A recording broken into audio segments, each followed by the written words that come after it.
The movie begins with a very massive crowd in a concert chanting the name of their celebrity band group called Huntrix. The scene suddenly takes us to many years back, where it is revealed that demons have always hunted the world, stealing human souls and channeling strength back to their demon king, called Guimar. One day heroes came to defend the humans. They were born with voices that could drive back the darkness. These demons hunters are more than warriors. Their music ignites the soul and brings people together. With this connection, the first hunters created a shield to protect our world.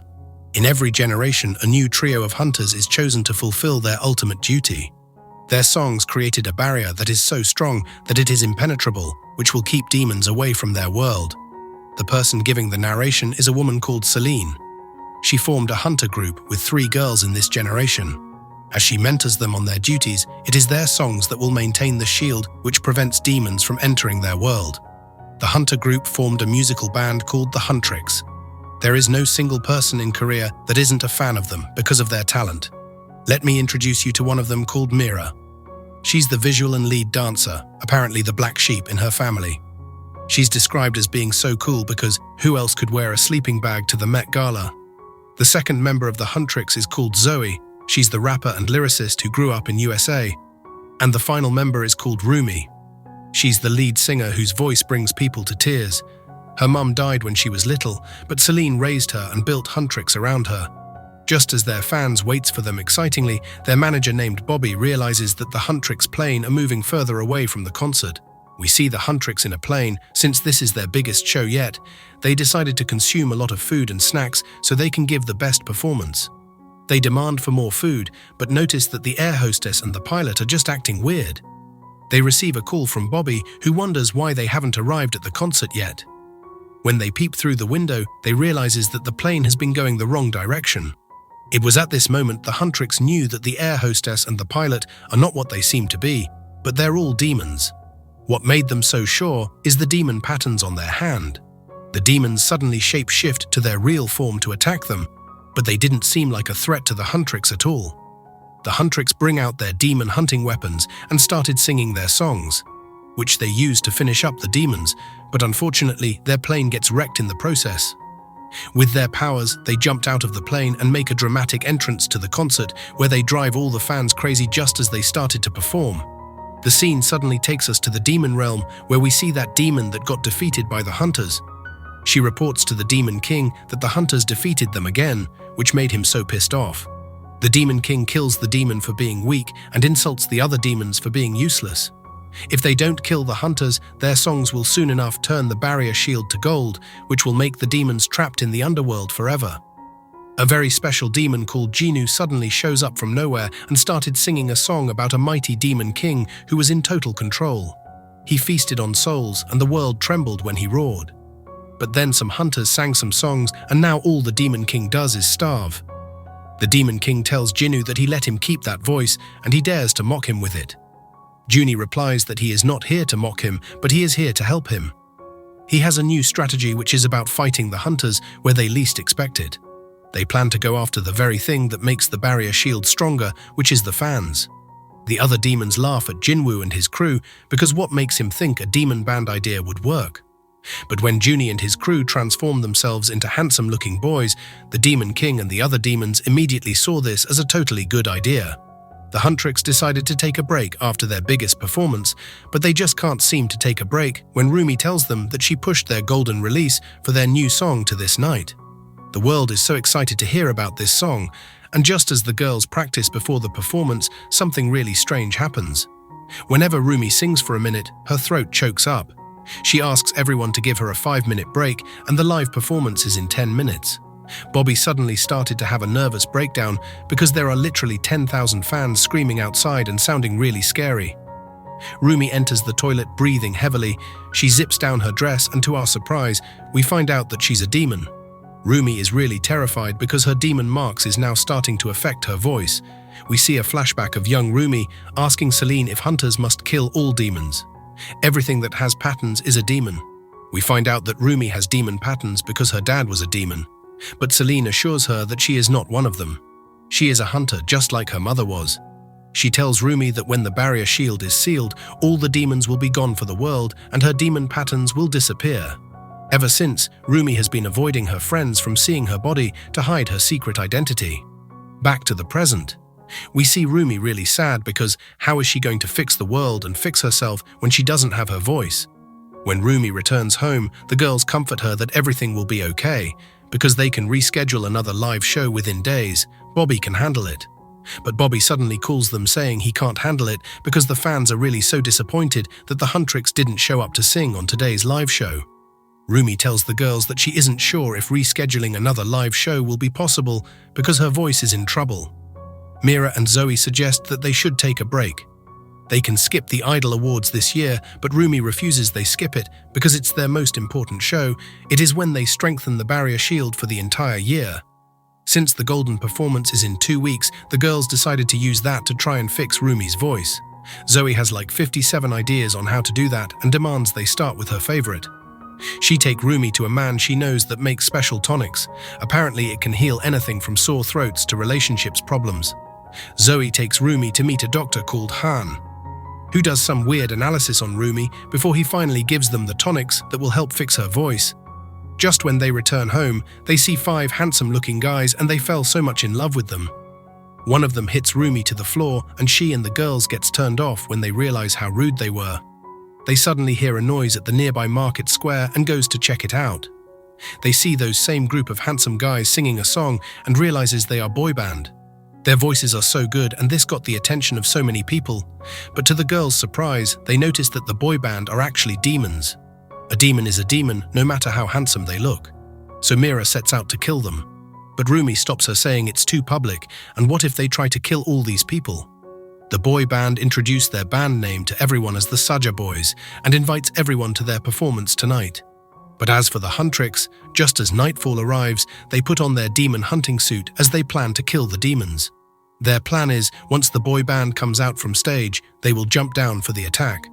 One of the demon Jinnu notices what the girls are up to and improvises that they have another special guest in their midst and points the spotlight to the Huntrix to share the stage with them to ruin their attack plan. Just when they were distracted, the boys use the chance to escape through the men's bathhouse. When the girls follow them there, it turns out that they ran into a trap as they get attacked by water demons. During the attack, Rumi went after Jinnu, their leader, to kill him. During the fight, her clothes get torn, making Jinnu shocked to find out that she's a part demon. Her friends needs her in the fight, but she cannot help them because she doesn't want them to see her demon patterns. Jinwoo unexpectedly ties a clothes on her arm to cover the demon patterns, making her to go assist her friends in the fight to defeat the demons. The Demon King is so proud of Jinwoo because he is slowly opening the barrier shield to the human world, where he will start feeding on souls again. But the girls are so terrified upon seeing the barrier is getting weaker and weaker. Bobby informs them about how the Saja Boys are going massively viral. Rumi believed they can beat the Saja Boys if they crush the stage of the Idol Awards State Fair. She tells Zoe to write them a new song, a diss track to expose the Saja Boys and send the disgusting demons back to the depths where they belong.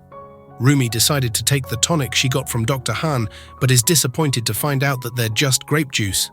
She sees a strange bird wearing a hat in her balcony, and when she checks it out, she sees a demon cat and immediately brings out her sword, but suddenly puts it back after realizing it means no harm. The cat delivers a letter to her from Jinwoo, who asks her to meet him. She goes to meet him, but not to talk, but to try and kill him. Jinwoo tells her to calm down, that he is just here to talk about her demon patterns. He means her no harm, if not, he would have told her friends that she's a demon. He wonders how a demon girl, also a hunter, is walking around free in the human world. Rumi denies she's not a demon, but if she's not a demon, how are those demon patterns in her body? Jinwoo tells her he knows what it feels like to have those patterns in her body. But Rumi aggressively replies that he is a demon, and demons don't feel anything. Jinwoo tells her all what demons do is feel their shame and misery. It's how the Demon King controls them. He realizes Rumi is special and lucky because she doesn't hear the voices of the Demon King in her ear. He adds that he will never forget the first time he heard the voice of the Demon King. That was 400 years ago. His family was extremely poor and miserable. He had a single possession to his name, an old beeper. So he used it to play music in the streets, but that didn't get him anywhere. Just when he was desperate, that was when he heard the Demon King voice for the first time, who told him that he can't do anything for his family because he is not good enough for them, but he can help him to be good enough. Overnight, his fate was changed. He was praised for his voice even by the king himself. His family and him lived on the palace grounds where their bellies were finally full and their clothes were clean. They were happy, but he notices demon patterns spreading in his body until they consumed him. After that, he was condemned to the demon world, prisoner to the demon king for eternity. His family lost everything, and without him, they were even worse off than before. Ever since that day, he has been haunted with the memories of failing them. The demon marks are constant reminder of his shame, a shame he can never escape. Jinwoo tells her to accept who she really is, but Rumi repeats to him that she's nothing like him. Jinwoo understands what she's still in denial of who she is because he was once there too. He tells her to meet him when she stops denying who she is. Later that night, the girls finally figure out a song they will sing on the idol called Take Down. The next day, the Hunterix shows up to sign autograph for the fans, but when the Saja boys shows up, this ruins their moment as their presence divided their fans. Rumi then suggests they join their tables together with the Saja boys because they need every fan. Jinwoo tries to use the chance to talk to Rumi, but Rumi tells him she's not going to talk to someone who is helping the Demon King. Jinwoo tells her that he is helping himself if he helps the Demon King. He has promised to erase his memories and those voices in his head will be gone. Just when Rumi practices, the demon cat sent by Jinwoo keeps coming to her room to invite her to meet him. She asks the cat to hide when she hears the knock of Mira on her door. Mira notices Rumi is changing their lyrics. Rumi tells her that the song doesn't feel like the right song to defeat the Demon King because it's so hateful. To Mira, the song is meant to be hateful because they hate demons. But she started to sense something really off about Rumi because there is a sign of sympathy from her for the demons. She even saw how she was talking to Jinwoo, whom they're meant to hate because he's a demon. Mira feels that Rumi is actually keeping something from her. But when Rumi denies it, she apologized to Rumi for sounding nuts. She just can't wait to get every of the demon LS destroyed. Little by little, Jinwoo and his band started to suck their fans' souls with their music and keep feeding it to the Demon King, which made him more stronger. Rumi decided to send Jinwoo an invitation to meet her. She tells Jinwoo that there is another way he can get his freedom rather than feeding souls to the Demon King. She asks him to help them win the Idol Awards because when they win, the barrier shield would be sealed and it will guarantee his freedom, as the Demon King will be permanently cut off and all the demons will be gone from this world. Jinwoo agreed to help them by withdrawing his band from the Idol Awards performance. We notice they both have feelings for each other. During Rumi practice with the girls, she tells them that she doesn't want to sing the song because of how harsh it is towards demons. Mira gets so angry that Rumi recently has been totally against everything they stand for and questions her on what she might be hiding from them. But a big problem gets their attention as the barrier shield keeps getting weaker and more demons started to enter the human world. The girls tell Rumi that without her voice, it's going to be over for them. The day for the Idol Awards finally arrived, the girl performed exceptionally good, and just as Rumi does the ending verse, Zoe and Mira notice some demons kidnapping Bobby and rushes to rescue him. But they realized it wasn't Bobby, but a distraction by the demons to get them out of the stage.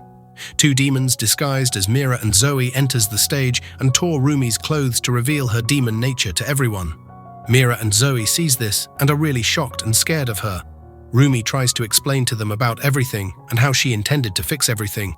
But they point their weapons at her because they don't see the Rumi they know anymore, but just a demon. Rumi is so heartbroken and runs away in tears. She looks for Jinwoo and finds out he was the one that exposed her. He tells her the things he said to her about himself was all a lie because he just needed her to trust him. He actually left his family and only made a deal with the Demon King to get out of his miserable life. The Demon King suddenly gets inside the head of Mira and Zoe to make them to hate each other. He also gets inside the head of all the Saja Boys fans as they all had to attend their show. Just as the Saja Boys sings, the Demon King shows up and started to suck the souls from everyone. But Rumi suddenly shows up with her song, a majestic song that brought her friends back to their senses, and returns the souls of everyone. The Demon King descends on Rumi to kill her, but Jinwoo sacrificed himself to save her, apologizing to her for everything. The whole fan started to sing, and this made Rumi and the Huntrix so extremely powerful that they defeated the Demon King and sealed the barrier shield. The end. Thank you for watching, guys. If you love animation movies, please subscribe to this channel and keep watching. Bye.